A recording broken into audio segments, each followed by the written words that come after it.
Nii, tervist. Ma loodan, et slaidid on näha kenasti ekraani peal, et palun keegi öelge, et on küll. On Kenasti on küll. näha. On näha, jah. Väga hea. Aitäh. Ja saan aru, et mind on ka kuulda. Nii et läheme teele. Tervist. Minu nimi on Epp Mõil ja olen Eesti Keele Instituudis, töötan projektijuhina ja olen selle riigihanke, mille infotundi me siin täna korraldame, selle kontaktisik Eesti Keele Instituudi poolt. Ja ma näen, et meil siin inimesi veel liitub. Aru, et Kertu laseb kenasti kõik sisse, nii et aitäh. Ja mul on ka palve, et kes siin nüüd tuli ja kellel on mikrofon lahti, et siis pange kinni. Ma ise ei näe teid ei teie käe tõstmisega ega teie mikrofone, nii et olge head. Nii, aga mõni sõna siis ka sellest, et kuidas me selle tänase infotunniga läheme, siis on nii, et tegu ongi selle riigihanke, et siis keeleteadliku haridusasutuse arenguprogramm selle infotunniga. Nii et me räägimegi sellest dokumentidest ja sellest, mis seal riigihangete registris üleval on. Panin salvestama, selle infotunni kohta tuleb ka protokoll ja need kõik lisatakse siis riigihangete registrist. Meiega on siin täna ka riigihangete RTK-st, Riigi Tugiteenuste Keskusest, Kertu Kingumets, kes siis tehnilise poole pealt ja RTK poolt selle hankega on tegelenud ja kui on selliseid tehnilisi asju, siis kindlasti oskab ka tema kommenteerida. Ja mul on siis selline palve, et ma räägin oma jutu ära, mis siin mul öelda on. Ma niikuinii ei näe siin ekraani tagant, et kui teil on küsimusi, et siis palve ongi, et küsimused on, et siis te võite neid siia vestlusaknasse chatti kirjutada või siis esitage nad julgesti pärast seda, kui need slaidid on läbi käidud, et neid ei ole palju ja olen püüdnud hästi kokkuvõtlikult rääkida sellest hankest. Ja on ka selline kord, et kui nüüd on mingi selline teema teil tekib, et see küsimus peaks olema selline, mis teil tekib, et otse dokumentide järgi sellele vastata ei saa, siis on mul palve, et see küsimus tuleks esitada siis registrist ja riigihangete registrist. Nüüd aga siis üldiselt hanke nimi on keeleteadliku haridusasutuse arenguprogramm ja see on siis Eesti Keele Instituudi üks suurtest arenguprogrammide hangetest. Siin on ka kõik need andmed on kirjas ja need slaidid saate siis ka pärast sealt registrist kätte, nii et midagi ei maksa siin kirjutada, ei ole vaja. See on sotsiaaleriteenuste erimenetlusega hange ja pakkumuste tähtaeg, siis esitamise tähtaeg on 2. detsember ja ka täpne kellaaeg, et hilisemaid pakkumisi arvestada ei saa. Ja siis slaidikavas on ka siis otselink sellele hankele. Kellele, ehk siis kes on need inimesed, keda me selle hanke kaudu siis soovime arendada seal arenguprogrammis. Ehk siis hanke sihtrühm. Need on siis lasteaiad ja üldhariduskoolid. Ja need on siis mõeldud on selliseid lasteaedu ja koole, kus on need lapsed kelle emakeel on eesti keelest erinev. Aga nad õpivad siis peavad üle minema või juba on üle läinud eestikeelsele õppele. Lasteaiad siis on juba üle läinud. Ja me ootame siis nendest haridusasutustest, koolidest, lasteaedadest, koolidest ootame 4-liikmelisi meeskondi, kus on ka juhtkond. Ja lisaks juhtkonnale siis neid võib olla ka õpetajaid, aga põhiline on see, et need inimesed, kes osalema tulevad, on tõesti need, kes panustavad eestikeelsele õppele üleminekusse ja kes siis kujundavad ka teisi kolleege selles asutuses, ehk siis toetavad teisi inimesi oma koolis. Vabandust. Nii. Ühes programmis ehk siis ühes grupis on siis kas 5 või 6 kooli, kus siis need 4-liikmelised meeskonnad. See tähendab seda, et kas on 20 või siis 24 osalejat. Ja siis Eesti Keele Instituut on see, kes need inimesed, ehk siis need koolid, lasteaiad sinna osalejateks sellesse rühma leiab. Ja nii ongi, et siis Eesti Keele Instituut ehk siis hankija teeb esimese teavituse, ehk saadab välja reklaami või üleskutse osaleda arenguprogrammis, ka registreerib selle esimese registreerumise, kinnitab ära nimekirjad ja annab siis täienduskoolituse infosüsteemi, selle nimi on Juhan, annab siis edukale pakkujale sellele ligipääsu selle konkreetse programmi või siis selle rühma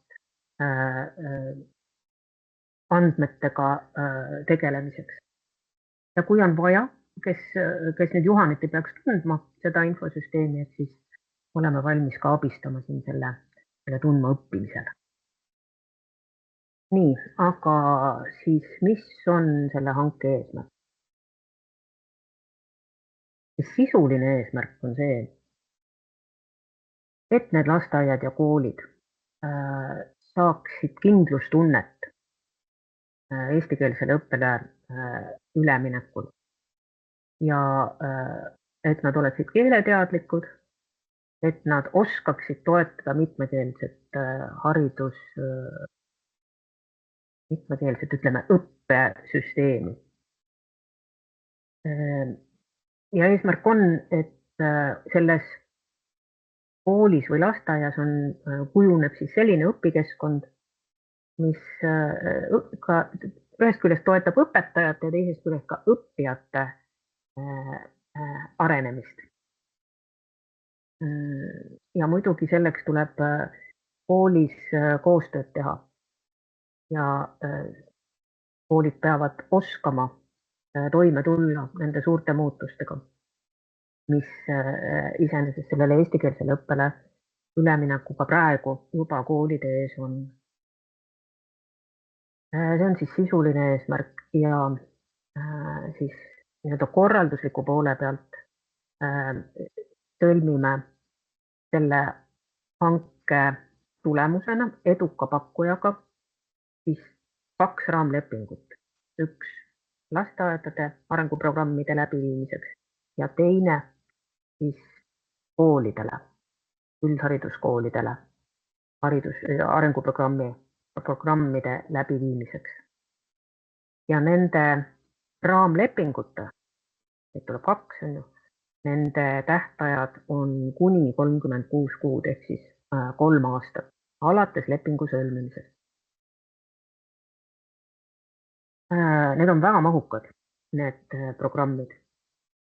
Meil üks on juba töös, kutsekoolide arenguprogramm ja nüüd tulevad siis lisaks lasteaiad ja koolid.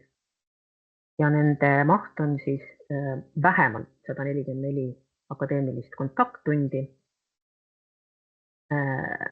auditoorset tööd ja lisaks on siis ka iseseisev töö, mis siis ei peaks olema suurem, kui see kontakttundide maht on.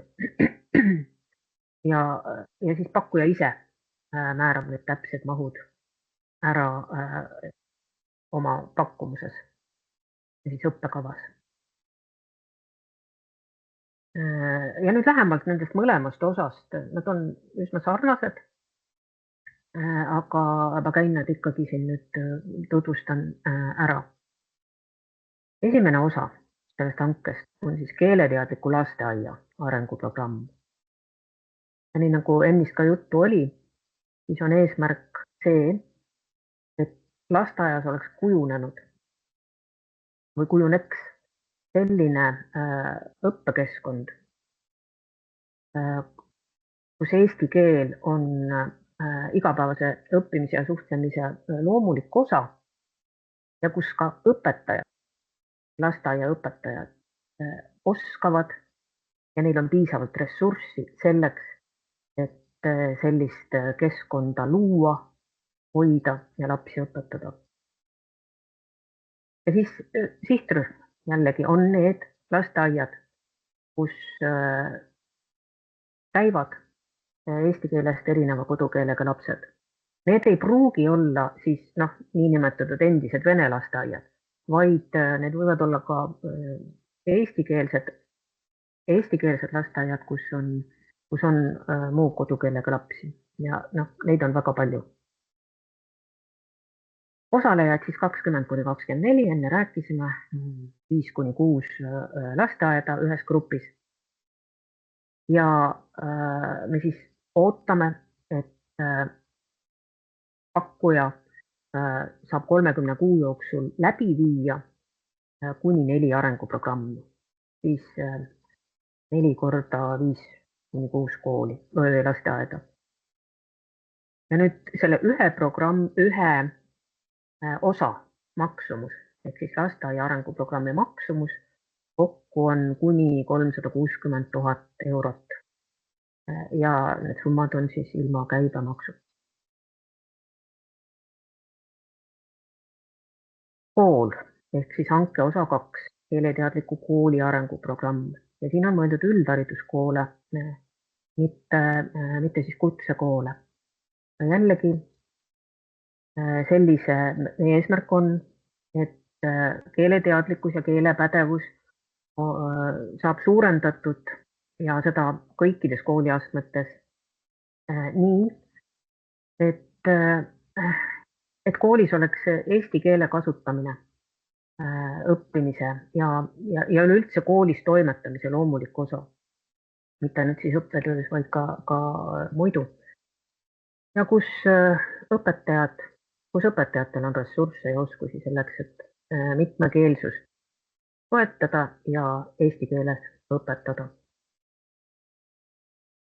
Sihtrühm on sarnaselt lasteaedadele sellised koolid, kus õpivad lapsed, kelle kodukeel ei ole eesti keel.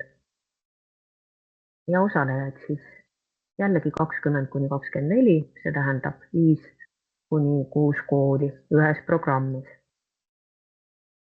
Ja sarnaselt on ka maksumus 360 000 selle teise osa kohta ja siis 36 kuu jooksul ehk siis 3 aasta jooksul peaks läbi viima, mis on kuni, võib ka lühema aja jooksul, peaks läbi viima kuni 4 arenguprogrammi. See tähendab kuni 4 rühma, kuni 4 gruppi.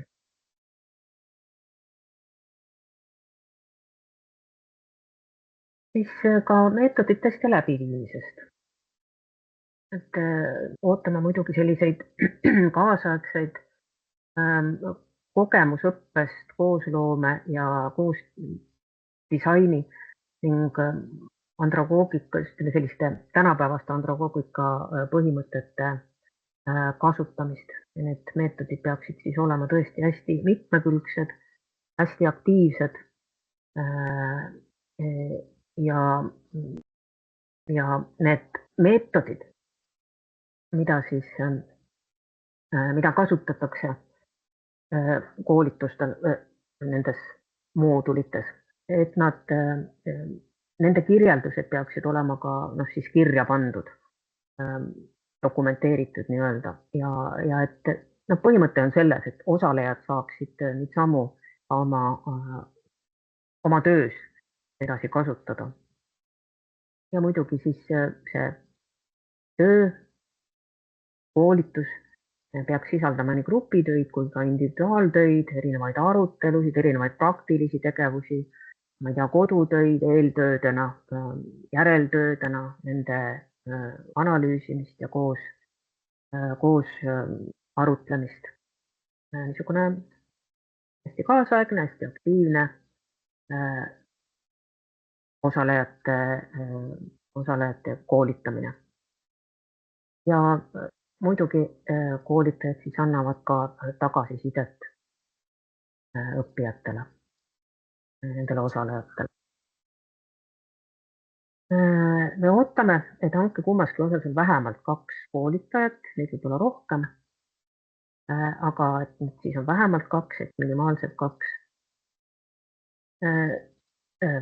Nendes programmides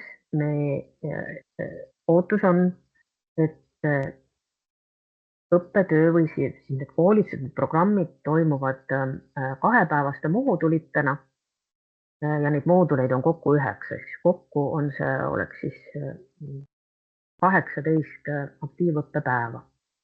Et on siis sessioonõppena niimoodi ja tööajal. Konkreetsed kuupäevad ja ka see, kus kohas see täpselt toimub, need siis lepime kokku hanke võitjaga pärast sõlmimist, pärast lepingu sõlmimist. Ja need saab siis kirja panna koolituskavas, et kui on õppekava esitatakse nagu pakkumuse osana, siis selle pealt pärast tuleb kirjutada siis koolituskava. Nüüd ruumid, toidud osalejatele, et need siis korraldab ja tagab hinna sees, tagab pakkuja ja siis ootame, et saab sooja lõunat ja on ka kohvipausid, nii nagu tänapäeval on hea tava. Kui on nüüd väljaspoolset toimumiskohta, kas ta on Tallinn või Tartu või kus siis iganes Narva osalejaid, siis nende majutusega tegeleb EKI, maksab välja siis Eesti Keele Instituut, tähendab.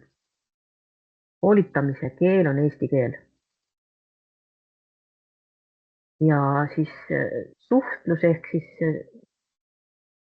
ennist ka mainisin selle kohta, et kes siis osalevad ja millised on täpselt need, ma ei tea, kellaajad, eks ole, kus toimub, et seda infot saavad osalejad Juhanist. Hange näeb ette ka seda, et pakkuja teeb, on siin sõnaviga, eks ole, teeb programmi lõpus osalejatele tagasiside, ma ei tea, ankeedi või küsitluse, ta vähemalt kogub tagasisidet ja analüüsib selle ka omalt poolt läbi. Ja kuna nüüd see hange ja kogu see programmid, need on rahastatud siis Euroopa rahadega, siis tuleb väga rangelt jälgida seda, et nähtavusnõuded on järgitud, see tähendab seda, et on nähtaval kohal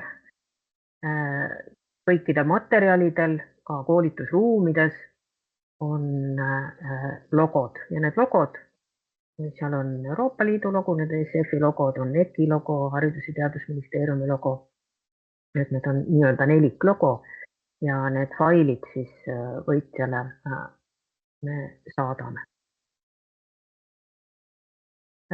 Niivõrd suur arenguprogramm kahtlemata nõuab seda, et osalejad saavad ka materjali. Ja need materjalid siis hanke järgi peavad olema kättesaadavad nii paberkandjal kui ka digitaalsel kujul. Ja paberi peal muidugi tuleb ka arvestada seda, et ikkagi nagu suhtuda keskkonnateadusele, mida välja trükkida ja nii edasi, aga põhimõtteliselt jah, et vajalikud käsilehed, mis on seal koolituse jooksul vaja õppijatele jagada, et need kahtlemata tuleb seal välja printida osalejatele. Need materjalid, mida siis iseseisva töö jaoks on vaja, siis need peaksid enne seda, kui on mingi tähtaeg või enne koolitus näiteks hakkab ja neil on vaja need materjalid eelnevalt kätte saada, siis see nõue on vähemalt 5 tööpäeva, et nädal aega ette peab olema need materjalid siis töökeskkonda üles laetud. Ja samamoodi ka siis Eesti Keele Instituudile ehk hankijale 5 tööpäeva varem. Nüüd, milline on siis see veebikeskkond ehk õppekeskkond, kus kohas neid materjali hoida, kus kogutakse ma ei tea, kodutöid, kus antakse tagasisidet niimoodi kirjalikult. Et selle me siis lepime võitjaga kokku, et kas ta on Moodle, see on üsna tavapärane EKI arenguprogrammide puhul või on ta mõni teine keskkond, et selle saame kokku leppida. Aga ta peab olema jah siis selline, mis on nii siis pakkujale, koolituse läbiviijale kui ka osalejatele käepärane. Arvestama peab, et materjalid jäävad osalejatele ja jällegi kõik need logod, millest me enne rääkisime, need peavad olema materjalidel olemas ja muidugi korralikult viidatud ja allikat näidatud ja nii edasi. Et need peavad olema. Ja hankija ehk siis Eesti Keele Instituut peab ka saama kuni lepingu lõppemiseni ehk siis selle kui lepingu 3 aastaks peab saama nendele materjalidele ligi. Nüüd lõpetamise tingimused, siin on mõeldud siis selle programmi lõpetamist inimesele, kes sellel osaleb. Mis dokumendid või mis tunnistused nad siis saavad. Pakkuja siis kirjeldab ära, millised on õppekava läbimise tingimused ja nad peavad siis vastama täiskasvanukoolituse seadusele. Siin all on ka vastav link slaidil. Ja siis sõltuvalt sellest, kuidas need tingimused on säätud, kui osaleja siis on korrektselt osalenud ja lõpetab vastavalt tingimustele, siis ta saab tunnistuse. See on täitsa kõva tunnistus 144 tunni eest. Kui ta nüüd peaks katkestama või ta ei täida mingeid tingimusi, ma ei tea, kodutööle või iseseisvale tööle, asjadele, siis ta saab osalemistõendi. Ja siis nende dokumentide, lõpudokumentide, olgu ta siis tunnistus või tõend, et siis sellega need tuleb osalejatele edastada, need on elektroonilised tõendid või tunnistused 5 tööpäeva jooksul pärast seda, kui see programm on läbi saanud. Ja nüüd, kuidas me jälgime seda, et kes siis kohal oli või nii, siis need on registreerimislehed. Ja registreerimislehtedele siis tuleb igapäevaselt, igal osalemispäeval, et kui on 2-päevane moodul, siis 2 päeval küsige palun allkirjad registreerimislehele ja väga hea on, kui need on paberid. Aga põhimõtteliselt võib ka digiallkirja anda, aga lihtsalt lihtsam on neid koha peal korjata. Nüüd ka õppekavast. Õppekava tuleb siis esitada pakkumuses ja selle vorm olete tõenäoliselt tutvunud, et see on olemas hankedokumentides, see on lisa 2 ja põhimõtteliselt õppekava koostades peab siis jälgima neid nõudeid, mis on tehnilises kirjelduses kirjas. Sisu kohta, korralduse kohta, kasutatavate meetodite kohta, lõpetamise tingimused ja muu säärane, et tähelepanelikult lugeda. Ta peab olema koostatud siis ka täienduskoolituse standardi kohaselt, nende nõuete kohaselt ja siis läbiviimine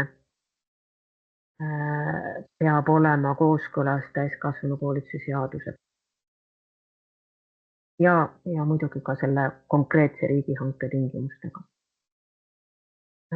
Õppekava maht või siis see, kui on, et siis ta võiks olla kuni 2000 sõna. Ja kui nüüd pärast pakkumuste hindamist on võitja välja selgitatud, siis võitnud pakkuja koostab selle õppekava alusel siis detailsema koolituskava. Ja seal koolituskavas on mõeldud, et seal on juba näidatud, et sellel päeval me tegeleme selle teemaga, maht on see, teemad on sellised, õppejõud on sellised. Ühesõnaga, kus on nagu põhimõtteliselt selle programmi nii sisuline kui korralduslik info lahti kirjutatud. Ja ma ütlen siin ära ka selle, et see on ka hankedokumendis, hanke tehnilises kirjelduses on kirjas, et kui te lugesite välja, et ühe osa maksimaalne maksumus on 360 000 eurot ja 4 programmi läbiviimise eest, siis arvestama peab, et pärast selle koolituskava esitamist tasume siis meie lepingupartnerile 10 000 eurot. Ehk siis see tuleb sealt maha arvestada sellest 360 000.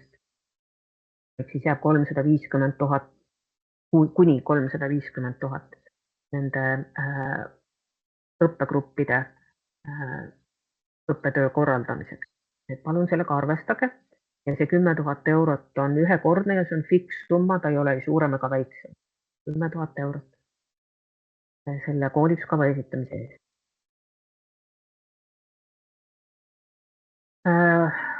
Koolitajad. Neid peab siis olema vähemalt 2 ja nende eluloo kirjeldused või need nende kirjeldused tuleb esitada siis pakkumuses. Ja siin on ka lühidalt kirjas, et millised nõuded neile on.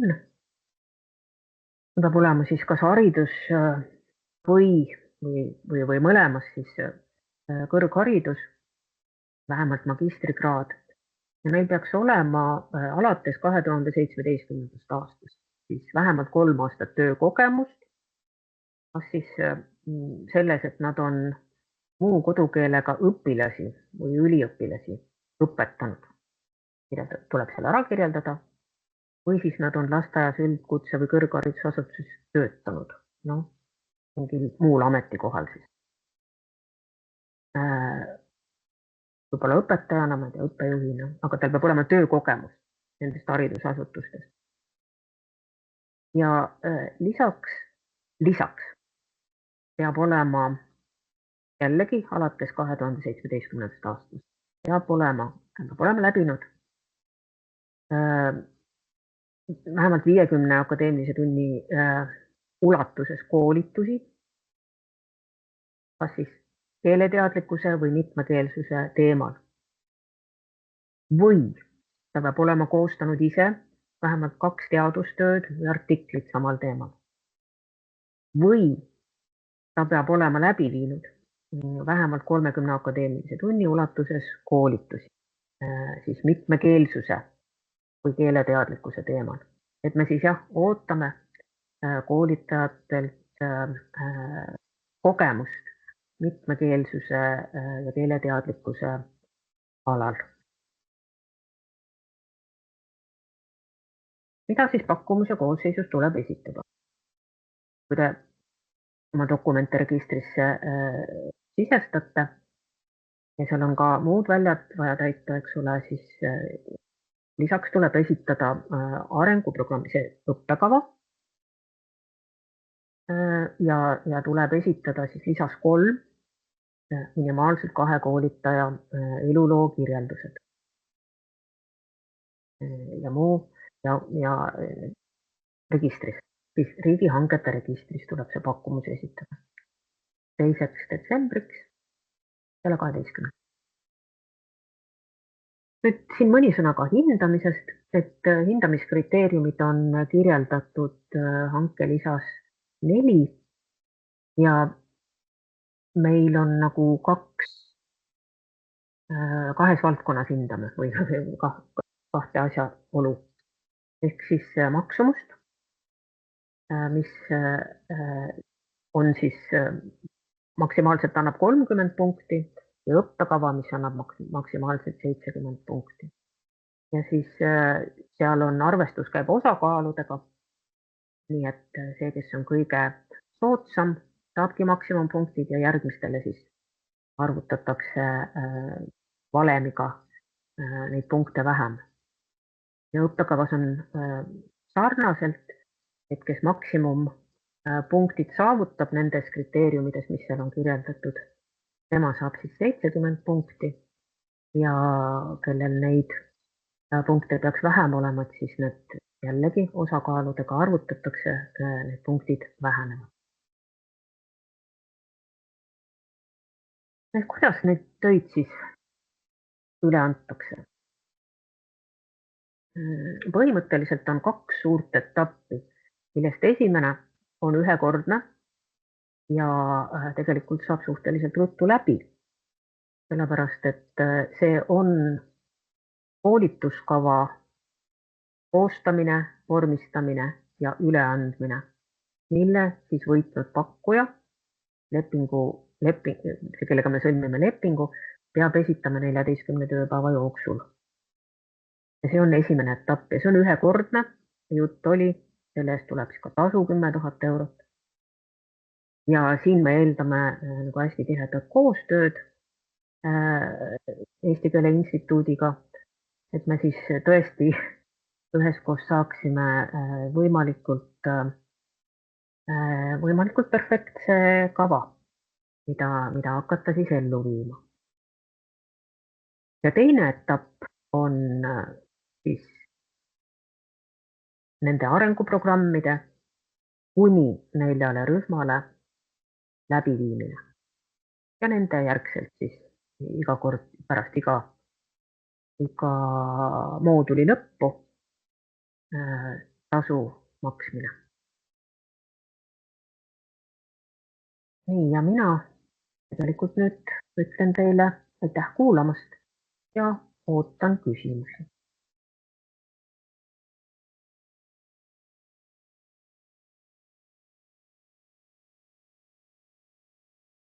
Aitäh teile.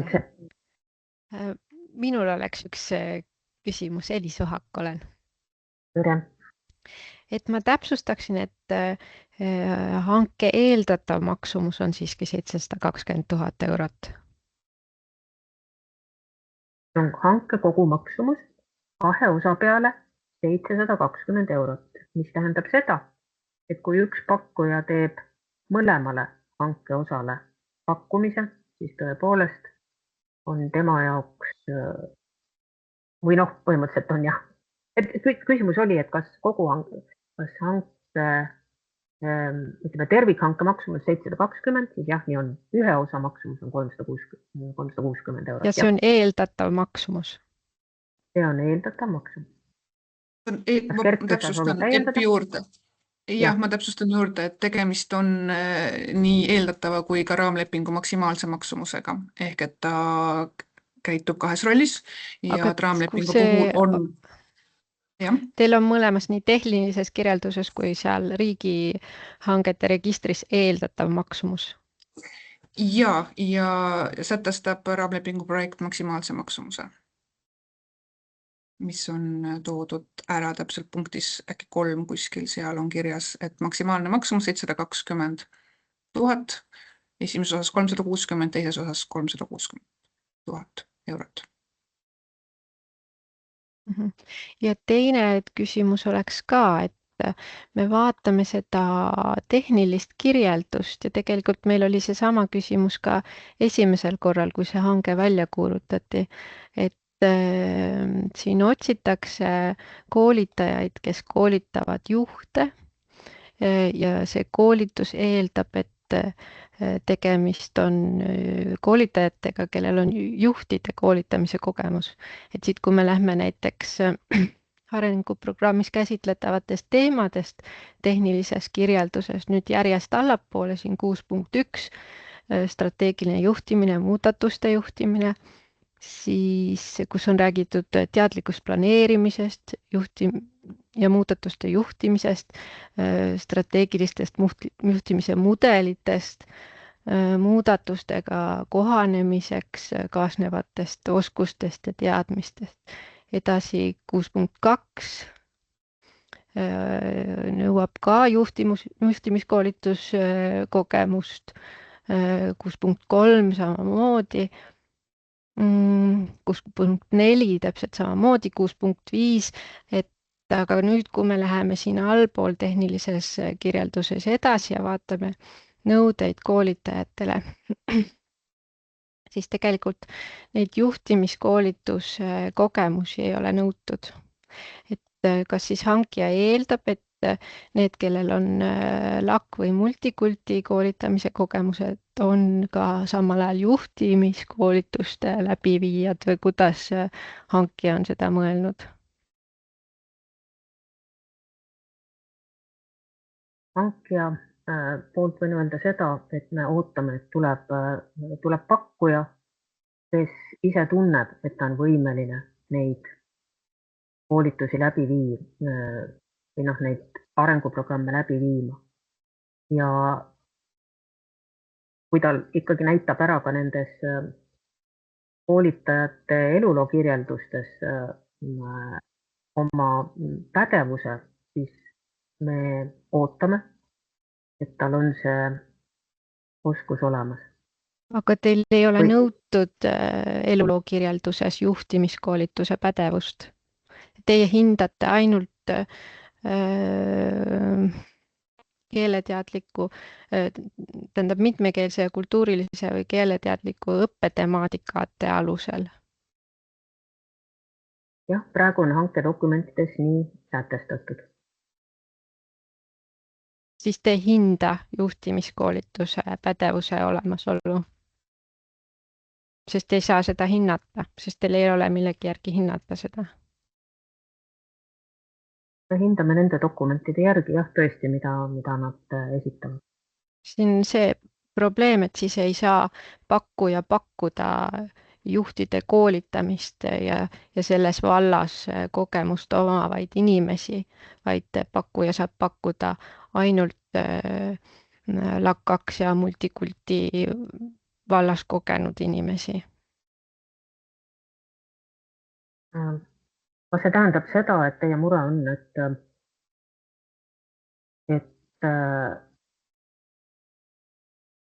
et inimesel, kes tuleb pakkuma, on kas juhtimisalane kogemus või LAK-koolitusalane kogemus, et ei või olla kaks ühes?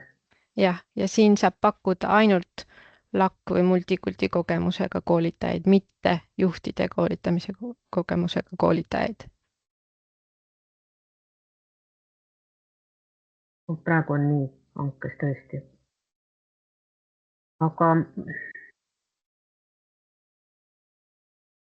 ei tea, Kertu, kas see on küsimus, mille võiks kirjalikult... Ja ma julgustan, aitäh küsimusest. Esitage sama küsimus uuesti ka registri teabevahetuse kaudu kirjalikult.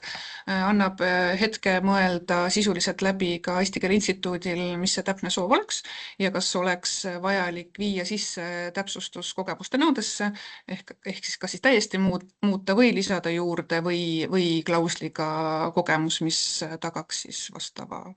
Jah, selle ettepaneku tegelikult me tegime juba aprillis, kui see esimene voor oli. Jaa. Aga palun korrake seda sama kirjaliku teabevahetuse kaudu saame võtta ja Eesti Keele Instituut saab võtta seisukoha ja vajadusel täpsustada dokumente. Hetkel ta on kirjas täpselt nii, nagu ta kirjas on. Aitäh. Ja Igor, palun. Ja, tervist Valga. 3 lasteaeda oli 4 venekeelne, seda pandi kinni. 2 põhikooli, gümnaasium, 1 siis eriinternatkool, aga nüüd ta läks mingi 5 kooli alla. Kuidas te näete, kas Valgast kõik sõidavad kuhugi Tallinna või kuidas see hakkab üldse toimuma? Kui võidabki Tallinna firma, siis kõik meie 4 lasteaeda, 4 kooli sõidavad kuhugi Tallinna või koha peal seda võiks teha või kuidas te seda ette kujutate? Aitäh. Meil on erinevate arenguprogrammidega kokkuleppel nende läbiviijatega nii, et nad võivad, kui on näha, et nõudlus on, siis viia neid programme, siis kogu see, kõik need 9 moodulit läbi eri Eesti piirkondades. Meil on programme, mis toimuvad Tallinnas, Tartus näiteks on Valga inimestel lähem sõita või Narvas. Ja kui on vaja, inimene tuleb, eks ole, mitmeks päevaks ja tõesti tuleb töölt ära sõiduaeg ja nii edasi, siis selle majutuse me maksame ikka, korraldame ja tasume osalejatele. Et ikka rohkem mõeldud, et kõik sõidavadki Tallinna. Just püüdsin selgitada, et ei ole mõeldud, et kõik sõidavad Tallinnasse, et võib ka Tartus teha. Näiteks meil oli just... Nii, et me teeme Valgas enda koolidele, enda lasteaedadele ja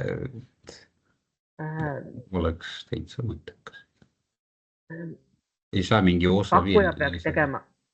Igal pool ikka. Pakkuja peaks tegema kõik need 4 gruppi läbi viima ja kandideerima. Et kui me siis esitame, siis mõtleme ühe gruppi, paneme Tartuse, ühe Narva, üks Tallinna või kuidagi Lõuna-Eesti koolid või ainult pealinnas. No me ikkagi tahaksime niimoodi, et üle Eesti on kõigil võimalik osaleda, et siin ikkagi niisugust vahetegemist ei ole, et ainult Tallinna inimesed saavad. Et kahtlemata on ka lõuna pool on koole, kes vajavad seda ja ka lasteaeda. Aga kui küsimus oli selles, et kas nüüd et see peaks olema kokkuleppel siis selle võitjaga, et kus kohas ta neid programme läbi viib. Et kas ta teeb neid tõesti Tallinnas. Aga jah.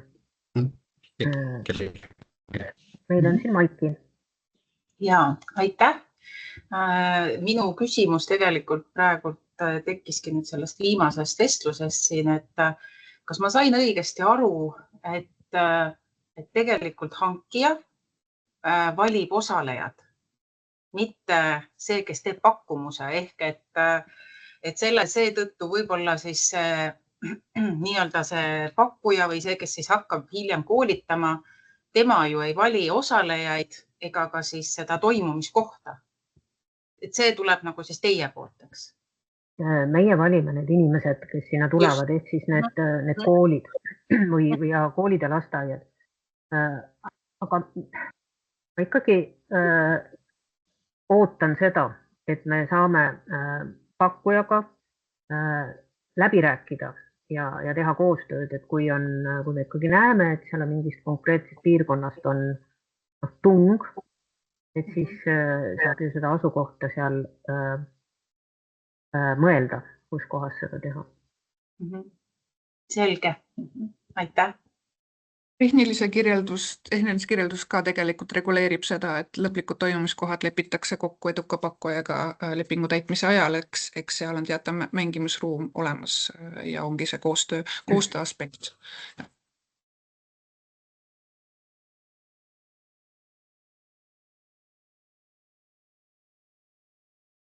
Kas keegi tahaks veel küsida või kommenteerida lihtsalt?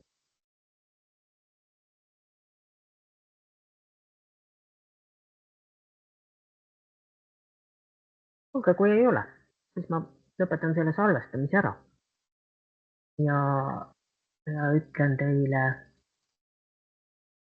seda kohta, aga ühesõnaga. Lõpetame salvestamise ära ja